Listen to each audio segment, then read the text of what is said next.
please stand if you're able for the Pledge of Allegiance. I pledge allegiance to the flag of the United States of America and to the republic for which it stands, one nation, under God, indivisible, with liberty and justice for all. Please be seated.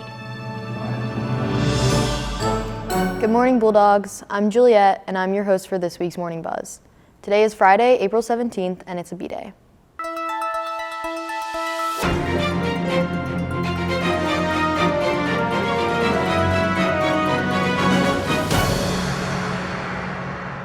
First, let's take a moment to talk about Earth Day. This upcoming Wednesday, April 22nd, is Earth Day. Earth Day was established in 1970 and marks the beginning of the modern environmental movement. As climate change reaches its irreversible threshold, it's more important than ever to be conscious of our carbon footprints. This Earth Day, do something good for the environment. Plant a tree, clean up your local park, or switch all your light bulbs to energy-efficient ones. But this shouldn't be the only day of the year you care. Carpooling, upcycling, and turning off lights when you leave a room are all great ways to reduce your carbon footprint on a daily basis. We only have one planet, and we have to take care of it. Moving on to JJ, who's going to tell us about Outkast.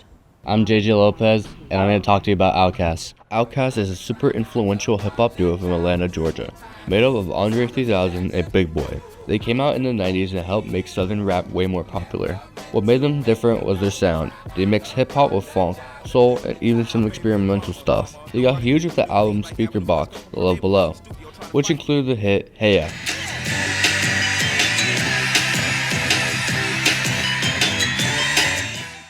That song was everywhere and is still popular today. Andre 3000 was known for his wild outfits and creative style, while Big Boy brought a smooth, classic rap flow. Together, they balance each other perfectly.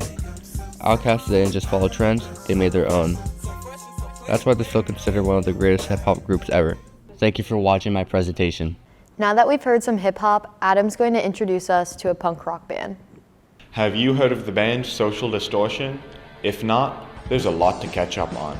The band was founded all the way back in 1978 by a 15-year-old Mike Ness. The band's name came from Mike's distortion pedal used to cover for his subpar playing. After a couple local tours, the band would release its first full album in early 1983, titled Mommy's Little Monster.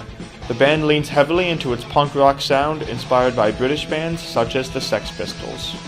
The band frequently stopped and started as Mike bounced between jail and rehab facilities. Over the years, they would release more albums, notably including a self-titled album that would quickly become their most popular. It had songs like Ring of Fire and Story of My Life that climbed the Billboard and had the band's core sound. Over the years, they would gradually move into a genre called cowpunk, taking inspiration from country music. Nowadays, Mike is the only remaining founding member of the band. They still tour with the release of every new album, and we are currently waiting on their upcoming album, Born to Kill. Their consistency is amazing, and I'd highly recommend you check them out. Last but not least, the movie mystery. Remember, the first student and first staff member to email Miss Riley with the correct answers will win Black and Gold Cup points.